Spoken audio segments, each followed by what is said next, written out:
Tapat, matatag at maaasahan balitang tama at totoo lamang dito sa Pilipinas Network.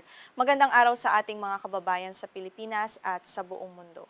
Huwag kalimutang pusuan ang video, sumubaybay at pindutin ang batingaw upang lagi kayong updated sa balita. Simulan na natin. Isang malaking pagsabog ang yumanig sa gitnang silangan matapos salakayin ang dalawang barkong nagdadala ng likidong gas sa pantalan ng Damietta sa Egypt. Pinaniniwala ang dulot ito ng isang pag-atake gamit ang drone mula sa hindi pa matukoy na direksyon na nagdulot ng malaking sunog at matinding pangamba sa buong rehiyon. Ito ang kauna-unahang pagkakataon na direktang tinarget ang mga komersyal na barko sa teritoryo ng Egypt mula nang sumiklab ang kaguluhan. Ayon sa mga ulat mula sa tatlong pangunahing ahensiya ng seguridad sa karagatan, ang sunog na naganap sa bahagi ng dagat Mediteraneo ay nagdulot ng matinding pinsala sa dalawang barko. Agad na nagpadala ng tulong ang mga autoridad upang maapula ang apoy. Ang insidenteng ito ay nagpapakita ng lumalawak na saklaw ng digmaan na hindi na lamang nakakulong sa Gaza o Yemen, kundi umaabot na rin sa mga karatig bansa tulad ng Egypt. Ang pantalan ng Damietta ay itinuturing na isa sa mga pinakaabalang daungan sa hilagang bahagi ng Egypt. Dahil sa estratehikong lokasyon nito, ang pag-ataking ito ay nagdulot ng matinding alarma sa pandaigdigang komunidad ng mga mangangalakal. Ngayon lamang hinarap ng bansa ang ganitong uri ng banta sa sarili nitong teritoryo na nagpapataas sa antas ng kahandaan ng militar at mga tagapagbantay sa baybayin nito. Sa paunang pagsusuri ng AMBRE, isang kilalang kumpanya ng seguridad sa karagatan mula sa Britanya, ang barkong imbakan ng gas ng Amerika na Energos Winter ang unang tinamaan ng drone. Ang pagsabog ay nagdulot ng malaking apoy na mabilis na kumalat sa katabing barko. Ang paggamit ng mga sasakyang panghimpapawid na walang piloto o UAV sa pag-atake ay nagpapakitang sopistikado ang naging operasyon ng mga nasa likod ng mapaminsalang gawaing ito. Dahil sa lakas ng unang pagsabog sa Energos Winter, mabilis na nadamay ang katabing barkong Salem na pagmamay-ari ng kumpanyang Gaslob. Ang Salem ay naglalaman ng liquefied natural gas o LNG na lubhang sensitibo sa init at apoy. Ang mabilis na pagkalat ng apoy sa pagitan ng dalawang malalaking barkong ito ay nagdulot ng panganib ng mas malaking pagsabog na maari sanang sumira sa buong pasilidad ng pantalan. Iniulat naman ng Vanguard, isa pang kumpanya ng pamamahala sa panganib sa karagatan, na ang Energos Winter ay tinamaan ng isang hindi pa matukoy na lumilipad na bagay sa kanang bahagi nito o starboard side. Bagamat mabilis na nasugpo ang apoy sa tulong ng mga tripulante at bumbero, ang pinsalang natamo ng barko ay sapat upang mapatigil ang operasyon nito at mag-iwan ng malaking katanungan tungkol sa seguridad ng ruta. Sa panig ng pamunuan ng Energos Infrastructure na nagmamay-ari sa Energos Winter, sinabi ng kanilang tagapagsalita na wala pa silang sapat na ebidensiya upang kumpirmahin kung drone nga ba ang sumalakay sa kanilang barko. Kasalukuyan pa silang nakikipagtulungan sa mga lokal at internasyonal na investigador upang malaman ang katotohanan sa likod ng misteryosong pagsabog na naglagay sa panganib sa kanilang mga tauhan. Kinumpirma naman ni Marina Leonidopoulos, kinatawan ng Gaslog, na nagkaroon nga ng sunog sa kanilang barkong Salem matapos ang isang malakas na pagsabog. Gayunpaman, tulad ng iba pang kumpanya, hindi pa rin nila masabi ng tiyak kung ano ang pinagmula ng pagsabog. Ang kawalan ng opisyal na pag-amin mula sa anumang grupo ay lalo pang nagpapagulo sa takbo ng investigasyon sa insidente. Sa panig ng pamahalaan ng Egypt, kinumpirma ng kanilang Ministry of Petroleum na nagkaroon nga ng sunog sa loob ng pantalan ng Damietta. Ngunit kapansin-pansing hindi binanggit sa kanilang opisyal na pahayag ang tungkol sa ulat ng pag-atake gamit ang drone o UAV laban sa mga dayuhang barko. Ang ganitong hakbang ay nakikita ng mga eksperto bilang paraan upang maiwasan ang pagkataranta sa merkado ng langis at enerhiya sa rehiyon. Tiniyak naman ng mga autoridad sa Egypt na walang sino mang nasaktan o namatay sa naganap na insidente. Ligtas na nailikas ang lahat ng tripulante at kasalukuyan ng tinatasa ang kabuuang halaga ng pinsala sa mga barko at sa pantalan. Sa kabila nito, ang psikolohikal na epekto ng pag-atake ay nag-iwan ng takot sa mga marinong naglalayag sa rutang ito na malapit sa sentro ng kaguluhan. Samantala, dalawang impormante mula sa Iran ang nagbunyag sa pahayagang The Times na ang pag-atake ay isang babala lamang. Layunin umano nitong ipakita sa buong mundo na kayang guluhin ng Tehran ang pandaigdigang kalakalan at supply ng enerhiya kung magpapasya itong palalain pa ang hidwaan. Ang pahayag na ito ay nagdagdag ng bigat sa teoryang ang Iran ang utak sa likod ng mapanganib na operasyong ito. Bagamat may mga pahiwatig mula sa mga mapagkakatiwalaang pinagmulan, wala pa ring direktang pag-amin kung ang pag-atake ay isinagawa mismo ng militar ng Iran o ng mga kaalyadong grupo nito sa rehiyon. Ang paggamit ng mga grupong kumikilos bilang kinatawan ay isang kilalang estratehiya upang makaiwas sa direktang pananagutan habang nagpapadala pa rin ng malakas na mensahe ng pananakot sa kanilang mga kalaban sa kanluran. Mabilis namang nagbigay ng pahayag si Pangulong Donald Trump ng Estados Unidos hinggil sa pangyayari. Sinabi niyang nakatanggap na siya ng paunang ulat tungkol sa pagsabog sa Egypt at tahasang itinuro ang Iran bilang may pananagutan sa likod nito. Ang mabilis na reaksyong ito mula sa Washington ay nagpapakita ng kahandaan ng Amerika na harapin ang anumang banta laban sa mga ari-arian nito sa karagatan. Gayunpaman, hindi nagbigay ng anumang konkretong ebidensiya si Trump upang suportahan ang kaniyang akusasyon laban sa Tehran. Ang kawalan ng patunay ay nagdulot ng debate sa hanay ng mga diplomat kung ito ba ay isang padalos-dalos na paghusga o kung may hawak na lihim na impormasyon ang White House. Sa kabila nito, lalo pang uminit ang tensisyon sa pagitan ng dalawang bansa dahil sa palitan ng maaanghang na salita.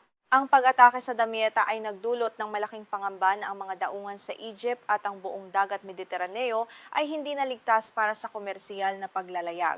Kung magpapatuloy ang ganitong mga insidente, mapipilitan ang mga kumpanya ng pagpapadala na dumaan sa mas mahahabang ruta. Tiyak itong magpapataas sa singil sa kargamento at magdudulot ng pagtaas sa presyo ng mga bilihin sa buong mundo. Ang digmaan sa gitnang silangan ay patuloy na lumalawak matapos muling magpalitan ng mga pag-atake ang Estados Unidos at Iran sa nakalipas na mga linggo. Ang bawat panig ay nagpapakitang wala itong interes na umatras na naglalagay sa buong rehiyon sa bingit ng isang malawakang digmaan. Ang mga diplomatikong pagsisikap ay tila nabibigong pigilan ang lumalalang karahasan sa pagitan ng magkakalabang puwersa. Sa katunayan, paulit-ulit nang nagpapakawala ng mga ballistic missile at drone ang Iran laban sa mga base militar ng Estados Unidos sa Jordan. Isa itong paglihis mula sa dati nitong estratehiyang limitahan lamang ang mga operasyon sa loob ng Persian Gulf. Ang pagpapalawak sa saklaw ng mga target nito ay nagpapakita ng determinasyon ng Tehran na labanan ang impluwensiya ng Amerika sa rehiyon. Bilang ganti, nagsagawa rin ng Estados Unidos at Saudi Arabia ng serye ng mga pag-atake mula sa himpapawid laban sa mga grupong suportado ng Iran sa Iraq. Ang mga operasyong militar na ito ay naglalayong pahinain ang kakayahan ng mga grupong kumikilos bilang kinatawan ng Iran na manggulo. Gayunpaman, ang bawat aksyon ng koalisyon ay sinasagot din ng mas matitinding pag-atake mula sa mga lokal na milisyang ayaw magpatinag sa panggigipit ng kanluran. Kasabay nito, ang grupong Houthi sa Yemen ay nagpahayag ng malawakang pagharang sa karagatan laban sa Saudi Arabia. Nagbanta rin itong sasalakayin ng mga infrastruktura ng langis at enerhiya ng bansa kung hindi ititigil ang mga operasyon laban dito. Ang banta ng mga Houthi ay lalo pang nagpapahirap sa kalagayan ng seguridad sa Red Sea at sa mga karatig na anyong tubig sa gitnang silangan. Sa pagtatapos ng ating balita, malinaw na ang pagsabog sa pantalan ng Damietta ay hindi lamang isang lokal na aksidente, kundi bahagi ng isang mas malaking labanan sa heopolitika. Habang patuloy na nag-aagawan sa kapangyarihan ng mga bansa sa rehiyon, ang kaligtasan ng pandaigdigang kalakalan at supply ng enerhiya ay nananatiling nakasalalay sa isang napakarupok na sitwasyon. Isang malaking balita ang gumulantang sa buong mundo matapos mapabalitang tuluyan ng winasak ng Russia ang isang pabrika ng drone sa Kyiv na pagmamay-ari ng isang kumpanyang Amerikano. Ginamitan ito ng Russia ng makapangyarihang ballistic missile noong nakaraang linggo. Ito ang kauna-unahang pagkakataon na direktang tinarget ng Moscow ang isang pasilidad na pagmamay-ari ng isang kumpanyang Amerikano sa loob ng Ukraine mula nang magsimula ang labanan. Ayon sa ulat ng tanyag na pahayagang The Guardian ng Britain noong Hulyo 30, ang matinding pag-atake ay naganap noong Hulyo 24 gamit ang mga ballistic missile ng Russia. Ang target ay ang pabrika ng Terminal Autonomy, isang kumpanyang nakarehistro sa estado ng Delaware sa Amerika.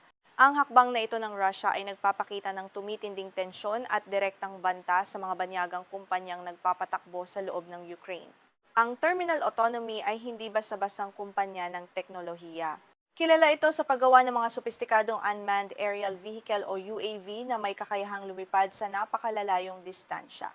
Ayon sa mga nakaalam sa operasyon ng kumpanya, ang mga produkto nito ay may mataas na katumpakan at nilagyan ng mga makabagong sistemang kayang labanan ang electronic jamming o panghaharang sa mga signal ng militar ng Russia.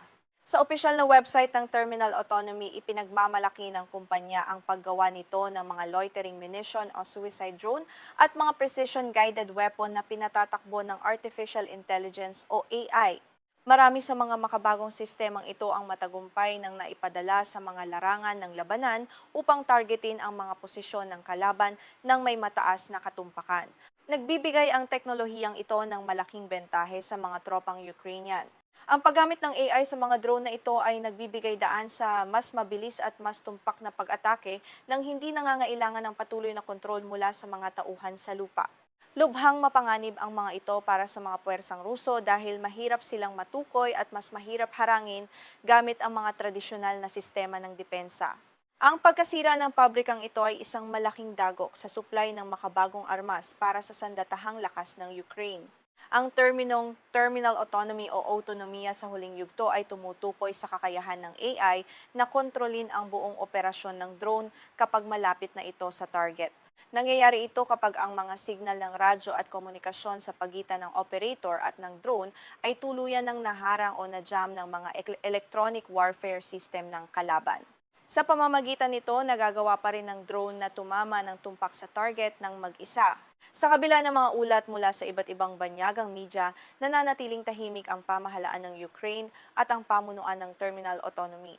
Wala pa silang inilalabas na opisyal na pahayag o komento hinggil sa lawak ng pinsala o kung may mga nasawi sa naganap na pag-atake.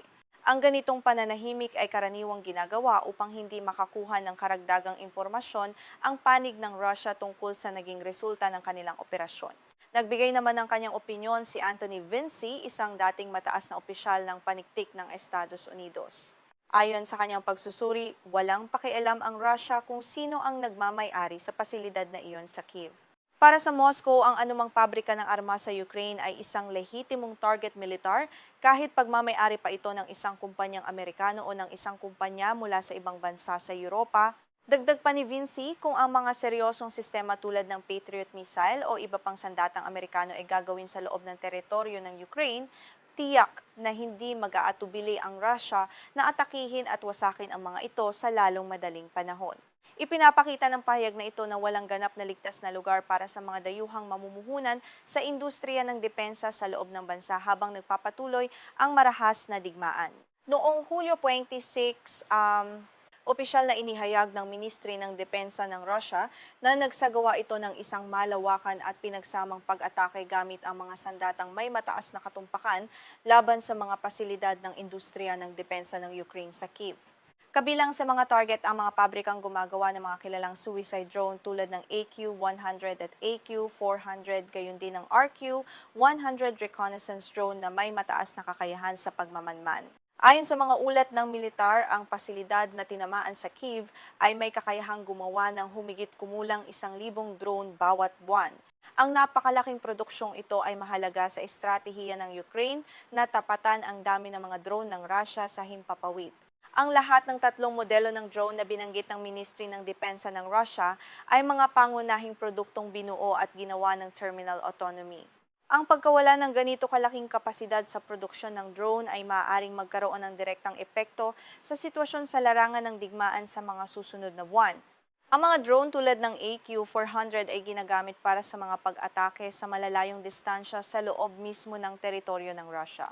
Sa pamamagitan ng pag-target sa pinagmumulan ng mga sandatang ito, sinusubukan ng Russia na pahinain ang kakayahan ng Ukraine na magsagawa ng pagganti laban sa mga target sa loob ng Russia.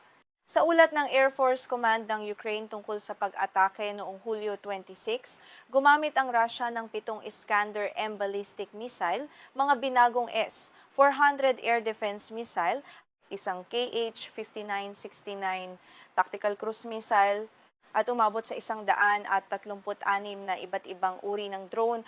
Isa ito sa pinakamalalaking koordinadong pag-atake na naglalayong malampasan at wasakin ang makapal na depensa ng lungsod ng Kyiv. Sinabi ng mga otoridad ng Ukraine na nagawa nilang barilin at pabagsakin ang 5 Iskander-M at S-400 missile, isang KH-59,069 missile at 104 na drone. Bagamat mataas ang porsyento ng tagumpay ng kanilang air defense ng gabing iyon, mayroon pa ring mga missile at drone na nakalusot at tumama sa their mga target. Nagdulot ito ng malaking pinsala sa mga estratehikong infrastruktura ng depensa sa lungsod. Ayon sa Air Force ng Ukraine, 2 ballistic missile at 25 drone ang matagumpay na nakaiwas sa depensa at tumama sa 18 magkakaibang lokasyon.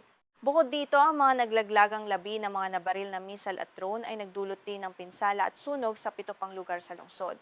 Nagdulot ito ng malaking takot at pangamba sa mga mamamayan ng Kabisera sa buong Magdamag. Ang AMK Mapping, isang kilalang account sa platform na X na sumusubaybay sa open source intelligence tungkol sa digmaan, ay nagulat na 6 na Iskander-M at binagong S-400 missile ang partikular na itinutok sa distrito ng Solomiansky sa Kyiv. Kilala ang distritong ito bilang isang sentrong pang-industriya kung saan matatagpuan ang maraming mahahalagang pasilidad at pagawaan ng mga kagamitang militar ng bansa.